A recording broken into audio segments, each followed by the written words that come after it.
बुद्धाचा प्रत्येक विचार हा सम्यक आहे.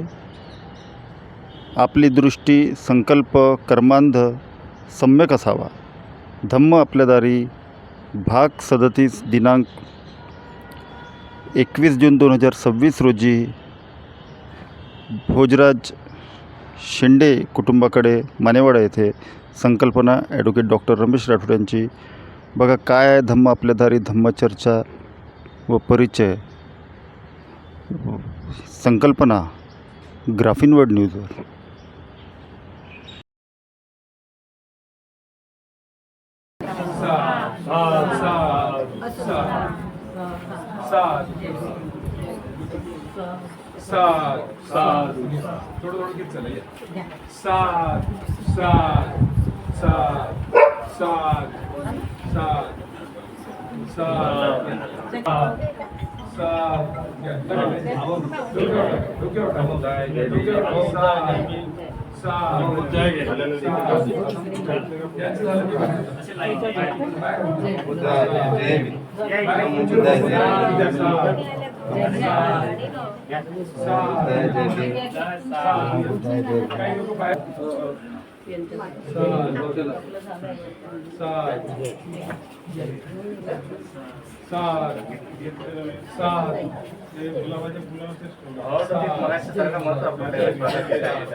आता सारे बसून सर्वांना देवाची पाकड देऊन देते.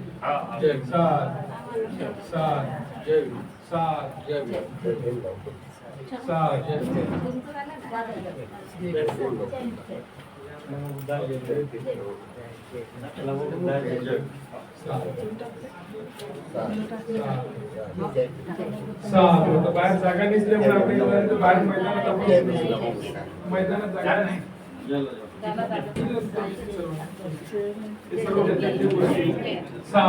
आपण जिथे जिथे जागा मिळेल तिथे तिथे बसून जातो आणि मग नंतर आपल्या झेंडी इथे बोला.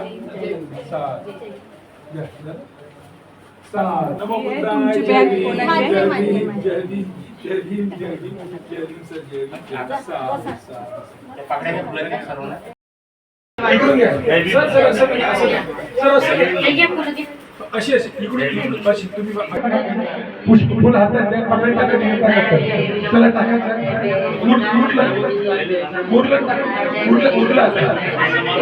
समारोप टाकून द्या.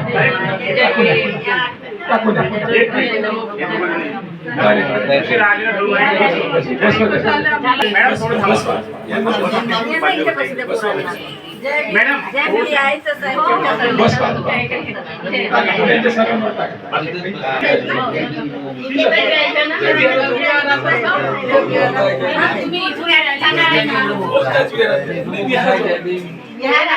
तरी पण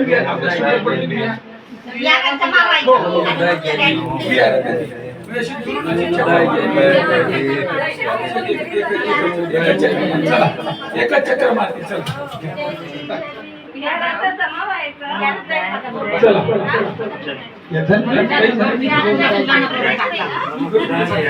मुलाचं लक्ष होतं लहान गोष्ट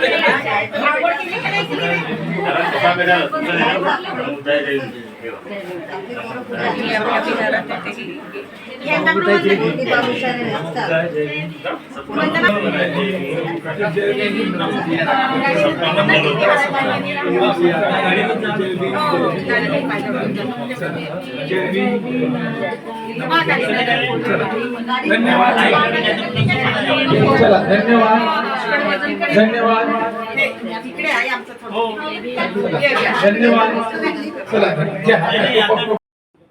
अतिशय मंगलमय वातावरणामध्ये आपली धम्म रॅली आज शेंडे सरांच्या घरी आलेली आहे.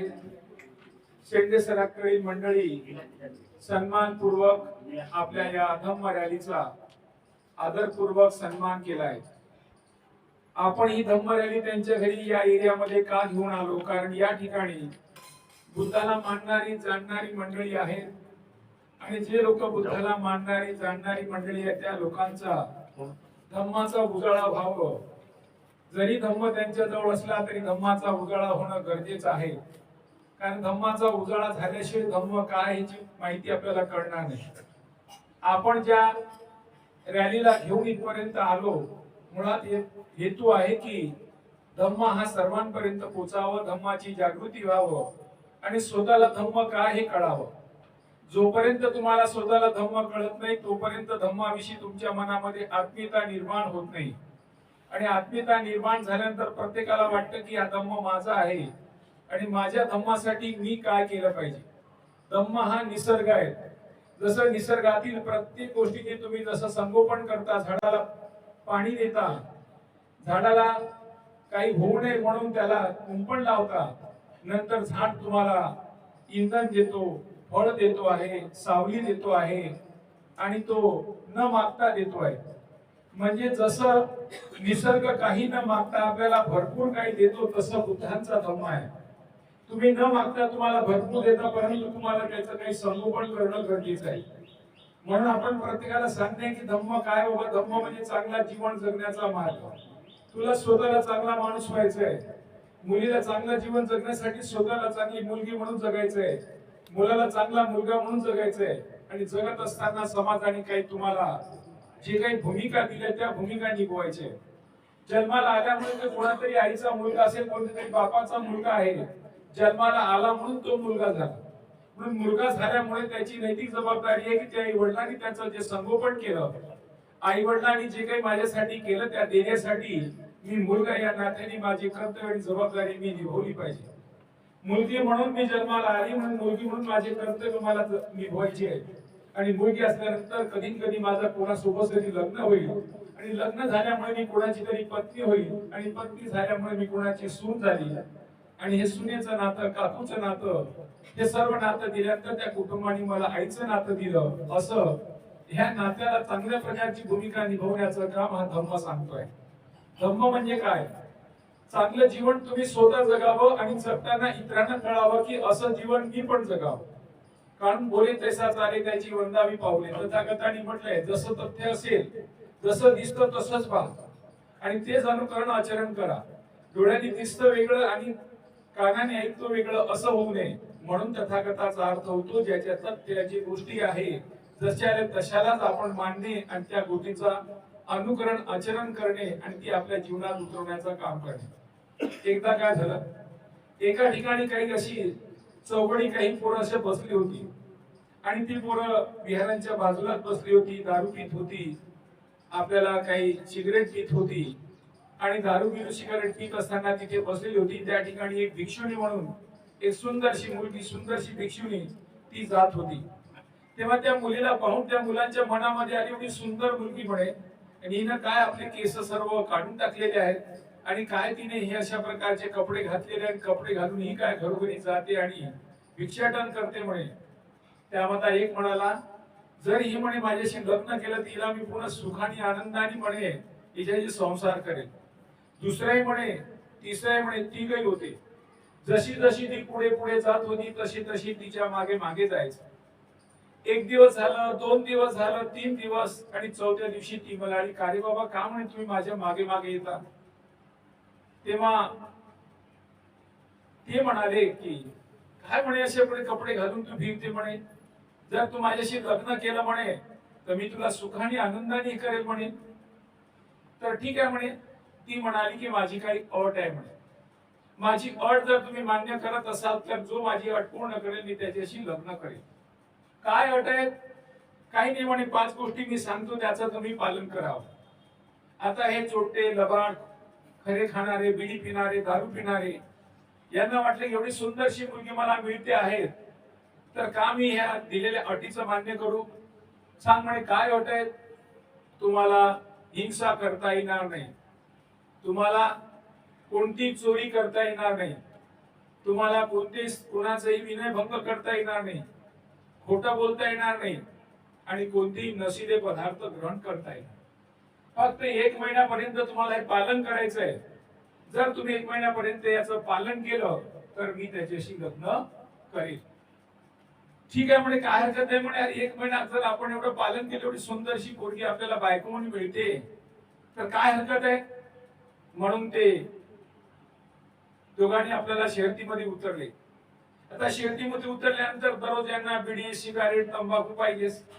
हे चोरी करणारे, दारू मटण खाणारे, दारू मटण घेणारे तर एक आणि असं करता करता तिसरा 2-3 दिवस झाले, तिसऱ्या दिवशी तो म्हणतो नाही रे बाबा, हे काही आपल्याला जमत नाही.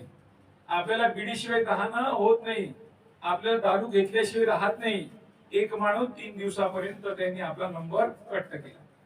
राहिले दोन पैकी जो दुसरा होता त्यांनी 15 दिवसापर्यंत आपला नंबर लावला आणि 15 दिवसानंतर तो म्हणतो की मलाही काही हे असं जमत नाही, कारण मला खरा बिडी सिगारेट शिवाय काही माझं संपत नाही. आता राहिलाच एक. असं करता करता शेवटी ते एक महिना पूर्ण केला आणि 1 महिना पूर्ण झाल्यानंतर ती भिक्षुणी म्हणते की मी आता तुझ्याशी लग्न करायला तयार आहे. तेव्हा तो का म्हणतो की आता मला लग्न करायचं नाही, कारण जी माझ्या मनामध्ये तृष्णा होती, जी माझ्या मनामध्ये जी वासना होती, ती वासना आता माझ्यातून गेली. बुद्धाचं म्हणतं की 5 शिलाचं पालन जर तुम्ही 1 महिन्यापर्यंत कठोरतेने पालन केलं तर तुमच्या मनामध्ये येते की ही जी मी ज्या काही माझ्या वासना आहे, जे माझ्या आकांक्षा आहे, जे माझा क्लेश आहे, जे माझा द्वेष आहे, जो माझा लोभ आहे, अहंकार आहे, हा तो त्यातून मुक्त होतोय. म्हणून शिलांचं जसं जसं तुम्ही पालन कराल तसं तसं तुमची वैचारिक प्रगल्भता वाढते. म्हणून नेहमी पाहतो की आपण जे लोक बुद्धाला मानणारी माणसं आहोत, बुद्धाला मानणाऱ्या माणसाचा प्रत्येक प्रोग्राम पहा, छोटाही प्रोग्राम असेल. आता आपण आल्या त्रिशरण पंचशील घेतलं, काही कारण नव्हतं. गाडी कुठे निघाली तर त्रिशरण पंचशील, कोणी मैत झाला तर त्रिशरण पंचशील, मैत उचलताना त्रिशरण पंचशील. म्हणजे मैत देताना, कोणी मरताना, कोणी जाताना, लग्नाला जाताना, घराचं नवीन काहीतरी कार्यक्रम करत असताना आपण नेहमी त्रिशरण पंचशील घेतोय. हा त्रिशरण पंचशील घेण्यामागचा हेतू काय की तुमचं शिलांचं बळ वाढावं, तुमचं शील मजबूत व्हावं. जेवढे शील मजबूत होईल, जेवढा लहान मुलगा असतो, लहान मुलगा जन्माला आल्यानंतर एक दाई येते आपल्या घरी, त्या मुलाची मालिश करते. एवढी मालिश करते, त्या मालिश करण्यामागचा एकच हेतू की त्या मुलाची सुदृढ आहे. जर त्या मुलाची आज मालिश नाही केली तर उद्याला तो डोळा पांढरा तयार होईल आणि तो कोणत्याही गोष्टीला सामना करणार नाही. म्हणजे त्याला सुदृढ करण्यासाठी ती ताई त्या मुलाच्या शरीराला ह्या तेल लावते, ती तेल लावते, चांगल्या प्रकारे त्याची मालिश करते आणि मालिश केल्यानंतर मुलगा चांगला झोपून जातो. तशाच प्रकारे आपल्याला सुद्धा आपल्या डोक्याची कल्टिवेट माहिती करत राहावं लागतं. या बुद्धीला जेवढी जेवढी तुम्ही चालना देत राहा, जेवढं त्याचं शेतीचं जसं प्रकारचे शेतीला कल्टिवेट करतो आपण, शेतीला नवीन पीक टाकण्यासाठी, नवीन बी उपजाऊ करण्यासाठी, तसं आपल्या बुद्धीचं आहे. म्हणून बुद्ध म्हणतो की तुमच्या बुद्धीला विकसित करण्याचं काम तुमचं आहे, तुमचं कल्याण करण्याचं काम तुमचं आहे. जेवढे जेवढे त्या बुद्धीला धार तुम्ही द्याल तेवढे तुमच्या बुद्धीला धार येईल. म्हणून धार देण्याचं काम प्रत्येक व्यक्तीचं आहे. म्हणून प्रत्येक व्यक्तीकडे बुद्धी आहे. म्हणून बुद्धम शरणम गच्छामी असा अर्थ असा की तू तुझ्या बुद्धीला शरण जा, तू तुझ्या बुद्धीचं अनुसरण कर. असे जे माणसं, बुद्धिमान माणसं समाजात निर्माण झाली, ज्यांनी समाजात स्वकल्याण बरोबर इतरांचं जनकल्याण केलं, ती जनकल्याण करणारी भावना तुमच्या मनात येऊ दे. म्हणून तू नेहमी बुद्धम शरणम गच्छामी, त्या बुद्धीला शरण जा जी बुद्धी मानवाच्या कल्याणासाठी, हितासाठी आहे. त्यात तुझा स्वहित पण आहे, कारण तू दारू पित नाही, तू खोटा बोलत नाही, तू हिंसा करत नाही, तू व्यभिचार करत नाही. म्हणजे असाच माणूस या समाजाला, कुटुंबाला हवा आहे. हे होण्यासाठी सुरुवात तुझ्यापासून झाली पाहिजे. म्हणून धम्म जीवन जगण्यासाठी धम्म आहे इतरांसाठी, कोणासाठी नाही, स्वतःसाठी आहे. आणि स्वतःतून इतराशी जेव्हा आपण एक दुसऱ्याशी बोलतोय, एकट्या माणसाला धम्माची तेवढी गरज नाही, कारण एकटा कसंही राहू शकतो. पण एकापेक्षा 2 माणसं जर झाली तर त्याला त्याच्याशी संवाद करावा लागतो, त्याच्याकडे बघावं लागतं, त्याला ऐकावं लागतं. म्हणजे ऐकण्यासाठी सुद्धा एक माणूस लागतं, बोलण्यासाठी एक माणूस लागतं, सुसंवाद करण्यासाठी सुद्धा दुसरा माणूस लागतं. म्हणून दुसऱ्याशी सुसंवाद करायचा कसा, त्यासाठी धम्माची गरज आहे. दुसऱ्याकडे बघायचं कसं, यासाठी सुद्धा धम्माची गरज आहे. म्हणून धम्माला आठवण करून दिली तुम्हाला की जेव्हा इतर माणसाची जीवन जगत असताना, म्हणून बुद्धांनी म्हटलंय तुमचा दृष्टीचा दोष आहे, तुमच्या दृष्टीचा दोष आहे. ती दृष्टी कशी किती असावी, एखाद्या बुद्धांनी म्हटलेलं आहे कोणती गरजाही सीमित असाव्यात.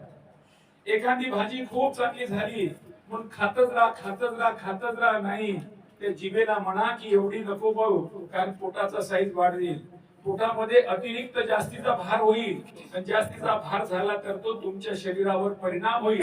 म्हणून म्हटलं त्यांनी तुमच्या गरजा सीमित, जिभेला तुम्ही आवरा. एखादी गोष्ट, एखादी वस्तू जर आपल्याला काही दिसत बसली, कोणत्याही पुरुषाला एखाद्या स्त्रीच्या शरीराला पुरुषाचं असं काही दिसत बसलं, त्या पुरुषाने त्या स्त्रीकडे बघत राहावं. ते म्हणतात शिमी ठेवा, एवढी काही पाहू नका की ज्याच्यामुळे तुमच्या मनामध्ये वासनाधीन व्हाल आणि तुम्ही त्याचे अधीन व्हाल. कानाने एखादी गोष्टी एखाद्याबद्दल चाडी चुकली असेल, एखाद्याची वशी काही विष पेरत असेल, विषांचे विचार तो त्या डोक्यातून व्यवहरत असेल, तर तुम्ही त्याला तेवढ्या प्रमाणात ऐका, कारण ती जास्तीत जास्त ऐकल्यानंतर तुम्ही सुद्धा तसेच होता. म्हणून बुद्धाने म्हटलं प्रत्येक गोष्टीला गरजा आहेत सीमित असल्या पाहिजे. सीमित गरजेपर्यंत असले तर तुम्ही त्यातून व्याकुळ होत नाही. जर तुम्ही जास्तीत एखाद्या गोष्टीने चुगली सांगितली, दररोज चुगली ऐकतच बसले, तुमच्या डोक्यामध्ये चुगलीचा साठा खूप होईल आणि चुगली दुसऱ्या विषय असल्या तर तुमच्यामध्ये द्वेषाची भावना निर्माण होईल, क्लेशाची भावना निर्माण होईल, अहंकाराची भावना निर्माण होईल. जेव्हा एखाद्या वेळेस एखाद्या व्यक्तीची द्वंद्व निर्माण करायचं असेल, पाहतो ना आपण एखाद्या व्यक्ती एखाद्याला मारताना एवढा असा खुणेल्यासारखा मारतो की तो मेलेला शरीर असेल, मारता शरीर मेलेला असेल तरी तो शरीरावर दोन बुक्या किंवा काही मारतो, एवढा तो क्रोध त्याच्या मनामध्ये भरला जातो. म्हणून बुद्धाने म्हटलेलं की दुसऱ्यामध्ये क्रोध भरण्याचं कारण आपण एक दुसऱ्याची संवाद करताना करतो आहे, दृष्टीचा दोष असतो. म्हणून बुद्धाने आपल्याला त्या अष्टांगिक मार्गांमध्ये सांगितलं की तुमची सर्व दृष्टी कशी असावा, तुमचा संकल्प कसा असावा, तुमचा कर्मांत कसा असावा, हा सम्यक असावा. सम्यक असल्यामध्ये त्यामध्ये किंतु परंतु काहीच नसतं, मनामध्ये भेदभाव नसतो, मनामध्ये द्वेष नसतं. जसं आपण विहिरीमध्ये पाहिलं की विहिरीत पाणी असताना वरून जर पाहिलं तर विहिरीतला पाण्यातला जो बुड दिसतो आपल्याला, कारण त्या पाण्यामध्ये इथून तिथपर्यंत कोणत्याही प्रकारचा आट पडदा नसतो, कोणत्याही प्रकारची त्यामध्ये गढूळ झालेलं नसतं. आणि जेव्हा तो शांत होतो तेव्हा आपल्याला वाटतं की असंच असावं. म्हणून बुद्धांचा प्रत्येक विचार हा सम्यक आहे. म्हणजे सम्यक विचाराची सम्यक ज्ञान, सम्यक परिणता, सम्यक कोणतीही गोष्टी करत असताना त्यामध्ये किंतु परंतु नसावं. आज आपण ज्या कार्यक्रमाचं आयोजन करत, आपण सांगितलं की हे कार्यक्रम आजपर्यंत आपण करत आलेलो आहोत, असा कार्यक्रम पुन्हा होत राहावं म्हणून आपण या कार्यक्रमासाठी आदरणीय आयुष्यमान सुधाकर थूल सरांना मी विनंती केली की या 21 तारखेला एक कार्यक्रम कोणाकडे तरी व्हावं. 21 तारखेचं काय महत्व आहे भारतीय सृष्टीमध्ये? 21 तारखेचं अत्यंत मोठं महत्व आहे, कारण 21 तारीख हा सर्वात मोठा दिवस आहे. आजचा दिवस हा सर्वात मोठा आहे. या दिवसांमध्ये सूर्य हा सर्वात वर जातो आणि इथून हळूहळू जाईल आणि सर्वात छोटा दिवस हा 22 डिसेंबर आहे. म्हणजे 21 जून हा सर्वात मोठा दिवस असलेला दिवस. त्याचबरोबर त्या दिवसाला आज आंतरराष्ट्रीय योगा दिन म्हणून म्हटलं जातं. बुद्धाने सांगितलं तुमचं शरीर, तुमचं मन जर तुम्हाला सुदृढ ठेवायचं असेल तर तुम्हाला ती गोष्टी करावं लागतं. म्हणून मेडिटेशनचा अर्थ काय होतो? मेडिटेशनचा अर्थ होतो की खोल चिंतन करणे, डीप चिंतन करणे. कोणती घटना घडली असेल, आईशी मुलगा बोलत नाही, का बोलत नाही बाबा, काय झालं? काही नातीनं काही सांगितलं असेल, काही सुनेनं काही सांगितलं का, माझी काही चूक झाली का, काही वस्तू मिळाली नाही का, असं का झालं? जशी ती त्याच्यावर सखोल चिंतन करेल तेव्हा तिला तिचं त्या समस्येचं कारण सापडेल की नाही रे बाबा, मी काहीतरी चूक केली किंवा मी काहीतरी कोणासमोर बोलली, त्यामुळे त्या मुलाला त्यांनी सांगितलेलं मला निराकरण केलं पाहिजे. जसं तुम्ही त्या गोष्टीचं मनन चिंतन कराल तसं त्या समस्येचं निराकरण होईल, त्या समस्येचं उत्तर मिळेल. म्हणून म्हटलेलं आहे तुम्हाला प्रत्येकाने तुम्ही तुमचं मेडिटेशन करावं, म्हणजे चिंतन करावं. स्वतःला एकाग्रतेत बसून बसावं आणि चिंतन करावं की मी काय करतो, काय केलं, काय करायला पाहिजे. जेव्हा तुम्ही एखाद्याच्या विश्वास असता तेव्हा तुम्ही स्वतःकडे पाहत राहता. स्वतःकडे पाहत असताना नेहमी माणूस स्वतःकडे पाहत असताना तो स्वतःची चिंता घेतो. आपण पहा ना, आरशाकडे उभं झालो की आपण आरशाला विचारतो मी कसा दिसतो. आरशाला विचारता टिकली बरोबर आहे का, बरोबर काही लागलेलं आहे का, केस बरोबर आहेत का, तेल कुठं काही लागलेलं आहे, कपडे बरोबर आहेत का, मॅचिंग बरोबर आहे, मागून पुढे बरोबर आहेत का, आणि कुठे काही डाग आहे का, काही फाटके आहे, काही तुटके आहेत का, हे सर्व आपण त्या आरशाला विचारतो, चेक करतो मी दिसतो कसा, मी कसा आहे, मी कशी आहे. म्हणजे तुम्हाला स्वतःला जेव्हा माणूस चेक करतो, परखतो, तेव्हा तो बारीक बारीक गोष्टीवर लक्ष ठेवतोय. म्हणजे जेव्हा स्वकल्याणासाठी तो बघतो तेव्हा त्याला म्हटलं सम्यकतेने ते बघावं. हे तुमचा कल्याण करण्यासाठी तुम्ही तयार व्हावं.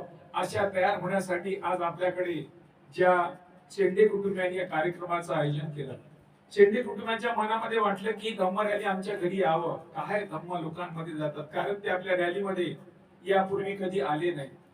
या रॅलीला त्यांनी कधी पाहिलं पण नाही, परंतु रॅली बद्दल ऐकल्या गेलं आणि ऐकल्या गेल्यानंतर त्यांना वाटलं की अशी रॅली आमच्या घरी यावं.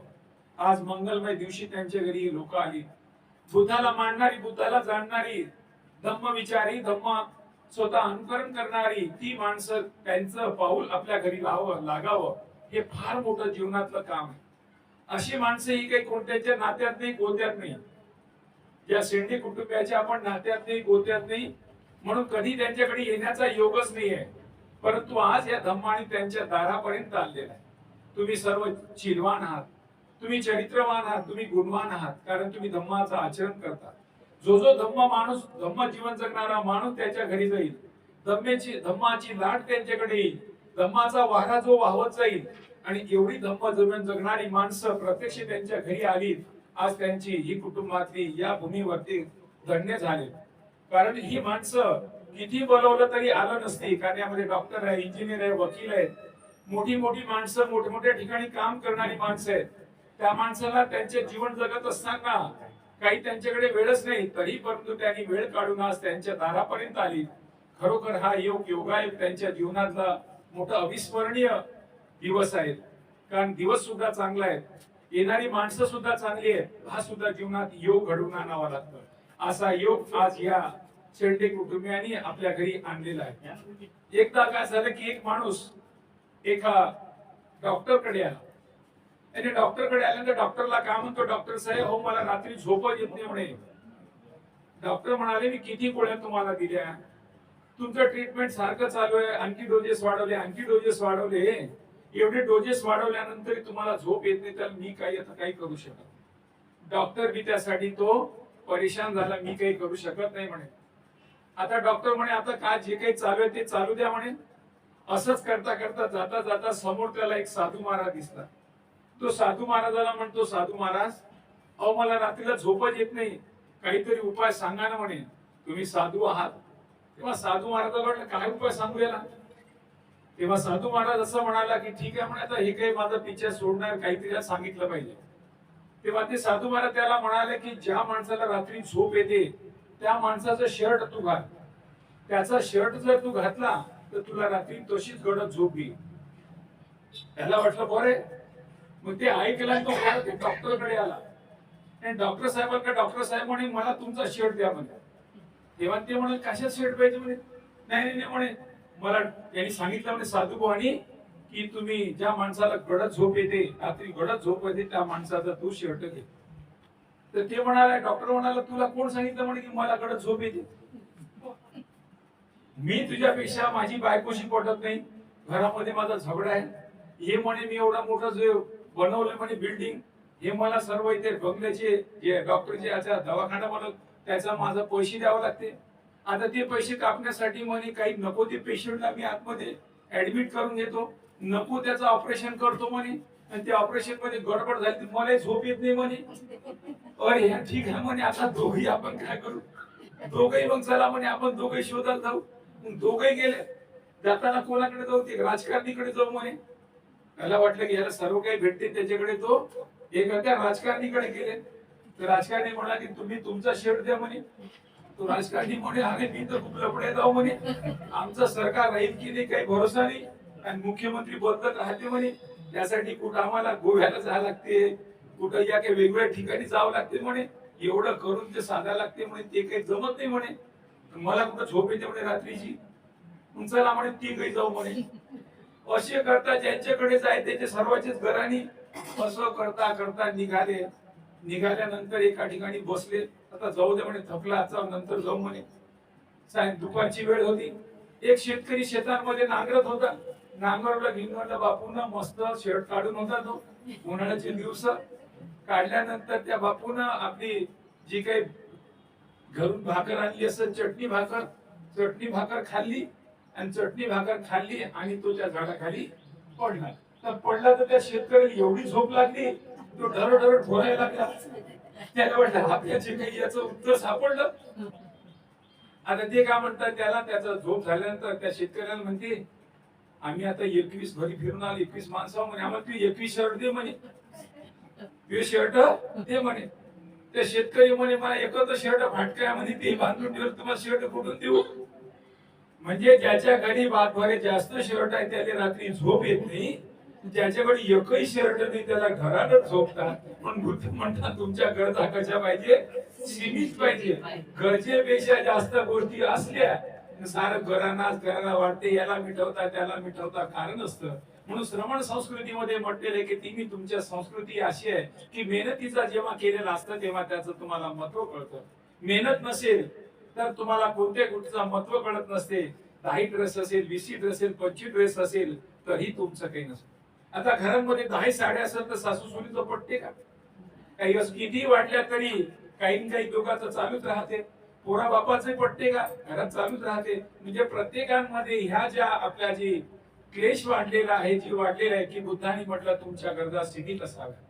सीमित गरजा असेल तर तुम्ही स्वतःला चांगल्या प्रकारे जीवन जगू शकता. आणि सरते शेवटी तुम्ही बघा की जी जी मोठी मोठी माणसं गेली, मोठ्या मोठ्या म्हटलेलं आहे. सिकंदरनी म्हटलेलं मी खाली हात आलो, खाली हात गेलो, हे सर्व झुटा पसारा, याच्यासाठी मर त्याच्यासाठी मर. म्हणून त्यांनी म्हटलं संपत्ती कशी असावी. संपत्ती बद्दल त्यांनी म्हटलेलं आहे की एखाद्या ठिकाणी जर आपण विहीर खोदलेली आहे आणि विहिरीतला मलबा वर आला तर तिथं चढाव झाला. कसा चढाव झाला? कारण विहिरीचा खड्डा पडल्यामुळे. खड्डा पडल्याशिवाय चढाव निर्माण होत नाही. जमीन मध्ये निसर्ग कसा आहे, समान आहे. कोणी नवीन निर्माण होत नाही, नष्टही होत नाही. का म्हणतात ते? आजामेला नातू झाला, घरचे माणसं बरोबर. नवीन काही निर्माण होत नाही, फक्त रूपांतर होते. याचं रूपांतर त्याच्यामध्ये, त्याचं रूपांतर त्याच्यामध्ये. जोपर्यंत खड्डा पडल्याशिवाय वरचा चढाव येत नाही. तुमची संपत्ती, गाडी बंगला वाटल्या गेला, कुठेतरी तुम्ही खड्डा पाडलेलाच आहे.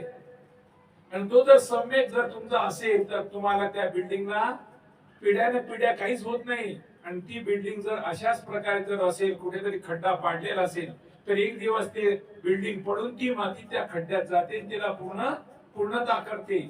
म्हणून अशी काही तयारी करू नका की जीवन जगत असताना पूर्ण मी माझं आयुष्य हे करण्यात ते करण्यात गेलं आणि शेवटी माझ्या हाताकडे काहीच उरलं नाही आणि शेवटी मराची वाट पाहत असेल. तर धम्मजीवन का म्हणतो की आपल्याला प्रतिसमुपपादांमध्ये म्हटलेलं आहे जन्मापासून तर मरापर्यंत दुःखच दुःख आहे. मग दुःखात जीवन कसं जगायचं? जरी जन्माला आल्यानंतर तुम्हाला दुःख घेऊन आलं असं कोण म्हणतात?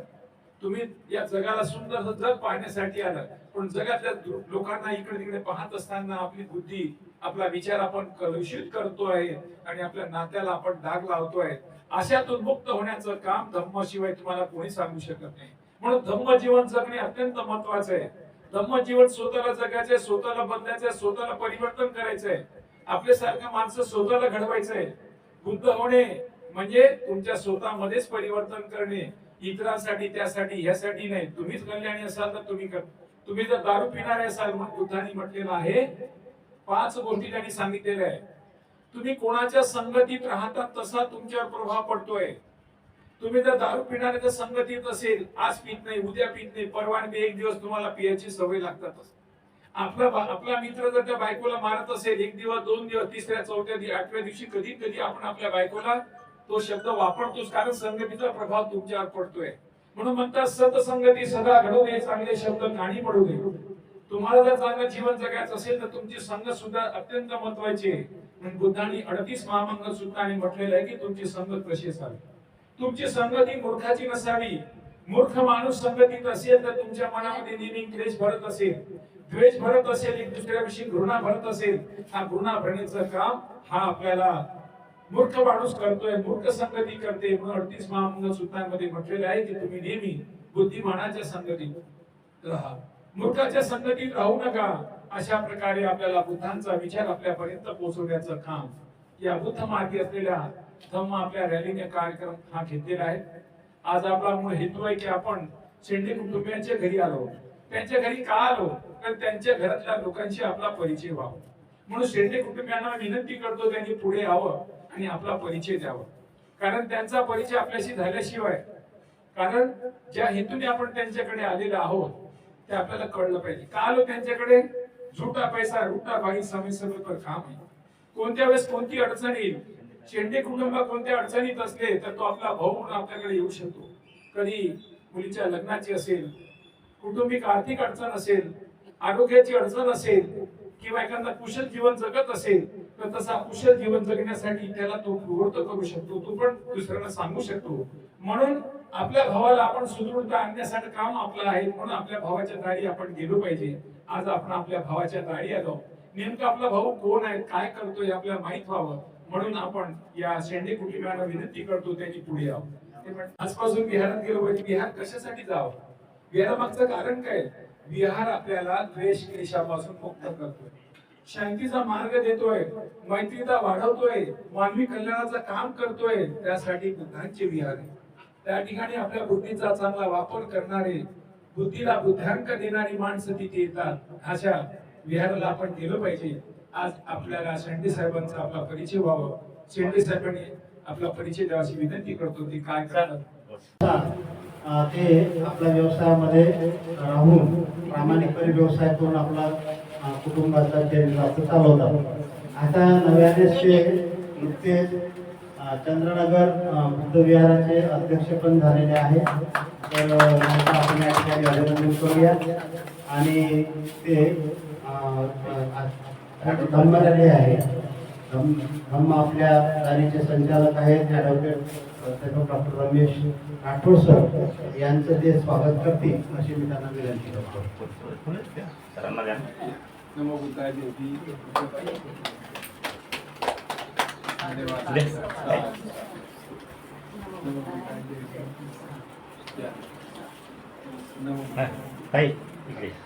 माझं नाव सुधाकर स्कूल आहे. मी काशीनगर शताब्दी चौकाजवळ राहतो. माझ्या घरासमोर पण एक विहार आहे आणि विहारामध्ये अधिकाधिक काम करण्याची संधी मला मिळत असते. त्यानुसार मी काम करतो. अभ्यासिका पण आहे. अभ्यासिकेमध्ये अनेक पोरं अभ्यास करतात, दुरून दुरून पोरं येतात. अनेक पोरांनी आपलं करिअर ठरवलेलं आहे. जास्तीत जास्त वेळ माझा विहार आणि अभ्यासिकेमध्ये जातो आणि इतरही सामाजिक जे कामं असतात त्या कामांमध्ये मी सहभाग घेत असतो. तर अशा प्रकारे माझा परिचय आणि मी सेवानिवृत्त शिक्षक आहे. मी पण आहे. माझं नाव संस्कृती भोजराज शेंडे आहे. माझं MCA कम्प्लीट झालं, पोस्ट ग्रॅज्युएशन, आणि मी जॉबसाठी प्रिपेअर करते.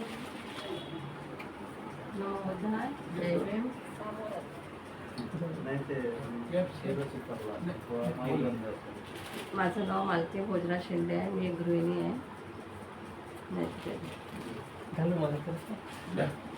जय भीम. माझं नाव भोजराज शेंडे. मी प्लंबरचं काम करतो.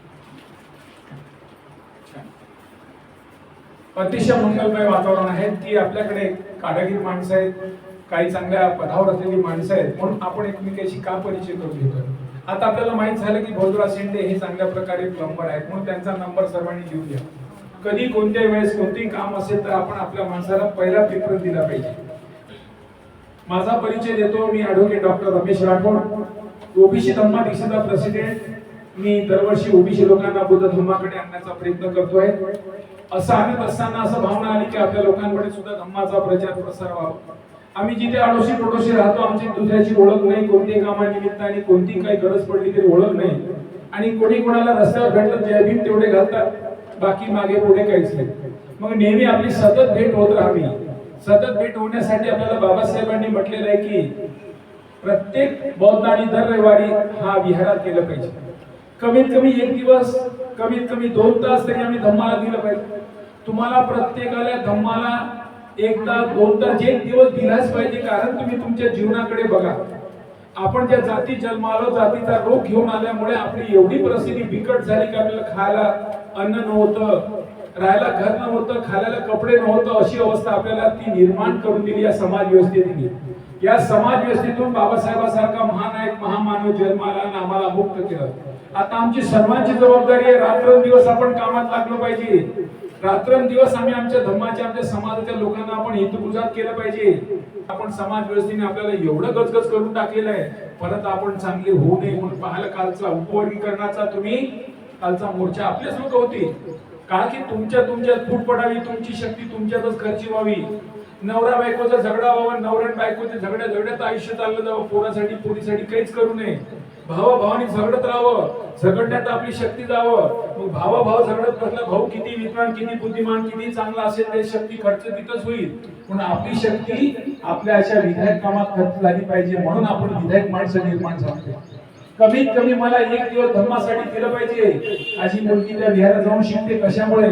या लोकांनी त्या ठिकाणी अभ्यासिका तयार केली.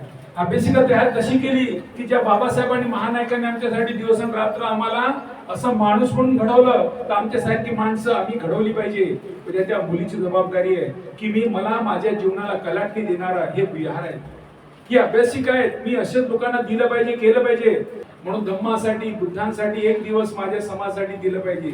शिक्षणाची व्यवस्था, आरोग्याची व्यवस्था, आमच्या कौटुंबिक कलहांची व्यवस्था, आमच्या मुलांच्या नोकरीची व्यवस्था, आमच्या मुलांना उद्योगाची व्यवस्था, खूप अडचणी आहे. त्या अडचणी दूर करण्यासाठी आम्हाला एक दिवस दिला पाहिजे. कमीत कमी 2 तास तरी द्या.